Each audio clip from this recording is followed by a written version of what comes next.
Hello दोस्तों, मेरा नाम है दिशा बिष्टगौड़ और आप देख रहे हैं जागरणजोश.com। और इस वीडियो में आज हम आपको बताने वाले हैं कुछ करंट अफेयर्स के क्वेश्चंस और क्या क्वेश्चंस बनाए जा सकते हैं और उनके सही जवाब क्या होंगे, उनके बारे में भी बात करेंगे। साथ ही इस वीडियो के एंड में एक सवाल आपको देंगे जिसका जवाब आपको हमें कमेंट बॉक्स में लिखकर देना होगा। तो चलिए शुरू करते हैं पहले सवाल के साथ। पहला सवाल है, भारत में पहली बार किस राज्य या केंद्र शासित प्रदेश में लिथियम के भंडार मिले हैं? आपके ऑप्शंस हैं जम्मू कश्मीर, असम, अंडमान और निकोबार द्वीप समूह, बिहार। इसका सही जवाब है ऑप्शन ए, जम्मू और कश्मीर। आपको बता दें केंद्र शासित प्रदेश जम्मू और कश्मीर के रियासी जिले के सलाल हिमाना क्षेत्र में geological survey of India (GSI) ने एक बड़ी उपलब्धि हासिल की है, जहां पर 5.9 मिलियन टन के लिथियम अनुमानित भंडार G3 का पता लगाया गया है। आपको बता दें कि हाल ही में 62वीं केंद्रीय भूवैज्ञानिक प्रोग्रामिंग बोर्ड CGPB की बैठक के दौरान 15 अन्य संसाधन वाली भूवैज्ञानिक रिपोर्ट G2 और G3 स्टेज और 35 भूवैज्ञानिक ज्ञापनों के साथ ये रिपोर्ट संबंधित राज्य सरकारों को सौंपी गई थी। लिथियम का उपयोग EV बैटरी के निर्माण में मुख्य रूप से किया जाता है। GSI यानी जियोलॉजिकल सर्वे ऑफ इंडिया की स्थापना की बात की जाए तो ये सन 1851 में की गई थी। इसका मुख्यालय भारत के कोलकाता में स्थित है।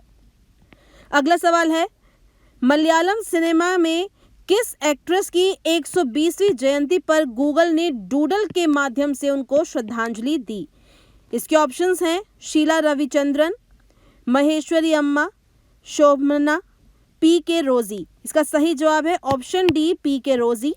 गूगल ने अपने डूडल के माध्यम से मलयालम सिनेमा में पहली महिला लीड एक्ट्रेस PK रोजी को उनके 120वीं जयंती पर याद किया। PK रोजी ने Malayalam film Vigathakumaran the lost child से अपने अभिनय की शुरुआत की थी। उनकी पहली मूवी थी ये। मलयालम सिनेमा में पहली महिला लीड एक्ट्रेस PK रोजी का जन्म साल 1903 में तिरुवनंतपुरम के राजम्मा में हुआ था। PK रोजी दलित ईसाई समुदाय से थी। अगला सवाल है, इसरो ने SSLV D2 रॉकेट से कितने सैटेलाइट्स को लो अर्थ ऑर्बिट में स्थापित किया है? आपके ऑप्शंस हैं 5, 6, 3 और 2। इसका सही जवाब है ऑप्शन सी, 3। भारतीय अंतरिक्ष अनुसंधान संगठन यानी इसरो ने श्रीहरिकोटा स्थित सतीश धवन अंतरिक्ष केंद्र से small satellite launch vehicle SSLV D2 के दूसरे संस्करण को सफलतापूर्वक लॉन्च किया। इसरो ने इस लॉन्च व्हीकल से 3 सैटेलाइट्स को अंतरिक्ष में स्थापित किया है, जिसमें इसरो का सैटेलाइट EOS-07, चेन्नई के स्पेस स्टार्टअप स्पेस किड्स की सैटेलाइट आज़ादी सेट 2 और एक अमेरिकी सैटेलाइट NES-1 शामिल है। आपको बता दें कि SSLV D2 rocket launch on demand के आधार पर लो अर्थ ऑर्बिट में 500 किलोग्राम तक के सैटेलाइट्स को स्थापित कर सकता है। अगले सवाल की ओर बढ़ते हैं। अगला सवाल है, Uttar Pradesh global investor summit 2023 का आयोजन किस शहर में किया जा रहा है? आपके ऑप्शंस हैं कानपुर, लखनऊ, वाराणसी, नोएडा। इसका सही जवाब है लखनऊ। आपको बता दें कि उत्तर प्रदेश की राजधानी भी है लखनऊ।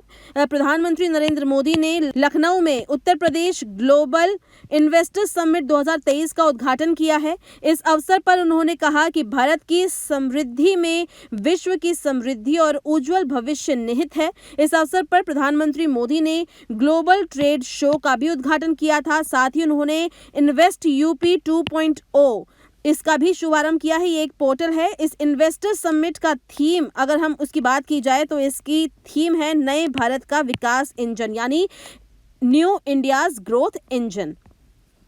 अगले सवाल की ओर बढ़ते हैं। अगला सवाल है, हाल ही में जारी global quality infrastructure index GQII 2021 में भारत की रैंक क्या है?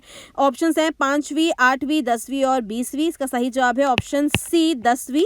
आपको बता दें कि GQII 2021 global quality infrastructure index में भारत की 10वीं रैंक है और ये समग्र QI प्रणाली रैंकिंग टॉप 10 में है जिसमें इंडिया की रैंकिंग 10वें स्थान पर बनी हुई है। भारतीय गुणवत्ता परिषद QCI के तहत आने वाली भारत की राष्ट्रीय प्रत्यायन प्रणाली को GQII 2021 में 5वां स्थान मिला है। GQII के तहत गुणवत्तापूर्ण बुनियादी ढांचे QI के आधार पर दुनिया में 184 देशों की सूची तैयार की गई है। GQII देश में QI की तुलना के आधार पर उसकी प्रगति का मूल्यांकन करता है।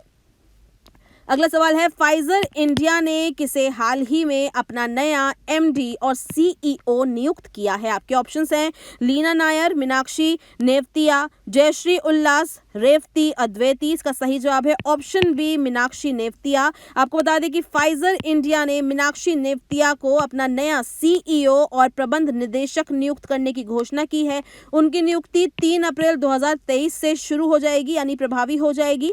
नेवतिया अगले 5 वर्षों तक इस भूमिका में काम करेगी। उनका टर्म 5 साल का है और इससे पहले स्ट्राइकर इंडिया के उपाध्यक्ष और प्रबंध निदेशक के रूप में वो कार्य कर चुकी थी।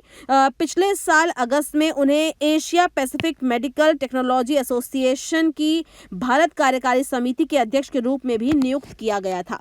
अब पिछले वीडियो के सवाल की बात करते हैं। पिछले वीडियो का सवाल था, इंटरनेशनल टेस्ट क्रिकेट के इतिहास में 2 देशों के लिए शतक जड़ने वाले दूसरे क्रिकेटर कौन बने हैं? आपके ऑप्शंस थे गैरी बैलेंस, सिकंदर रजा, डेविड रुड, केपलर वेसल्स। और इसका सही जवाब है ऑप्शन ए, गैरी बैलेंस। आपको बता दें कि जिम्बाब्वे के हैं गैरी बैलेंस, जो 2 देशों के लिए टेस्ट अंतर्राष्ट्रीय शतक जड़ने वाले दूसरे बल्लेबाज बन गए हैं। उन्होंने वेस्ट इंडीज के खिलाफ पहले टेस्ट में शतक जड़ते ही ये उपलब्धि हासिल की। इससे पहले उन्होंने इंग्लैंड के लिए 4 टेस्ट शतक लगाए थे। वही केपलर वेसल्स पहले क्रिकेटर थे जिन्होंने 2 देशों ऑस्ट्रेलिया और दक्षिण अफ्रीका के लिए टेस्ट शतक लगाए थे। गैरी बैलेंस का जन्म हरारे यानी जिम्बाब्वे में ही हुआ है और आखिरी बार 2017 में उन्होंने इंग्लैंड के लिए खेला था। अब इस वीडियो के आखिर में आपसे आज का सवाल पूछ रहे हैं। आपको अगर इसका सही जवाब पता होगा आप हमें कमेंट बॉक्स में लिख के दे सकते हैं। सवाल है, किस देश ने ऊर्जा संकट पर देश में आपदा की स्थिति स्टेट ऑफ डिजास्टर की घोषणा की है? आपके ऑप्शंस हैं दक्षिण अफ्रीका, केन्या, तुर्की, ईरान। इसका सही जवाब अगर आपको पता है आप हमें कमेंट बॉक्स में लिख के दीजिए। और अगर आपको ये वीडियो पसंद आई है तो इसको लाइक ज़रूर कीजिए, साथ ही साथ अपने दोस्तों के साथ इसको शेयर कीजिए।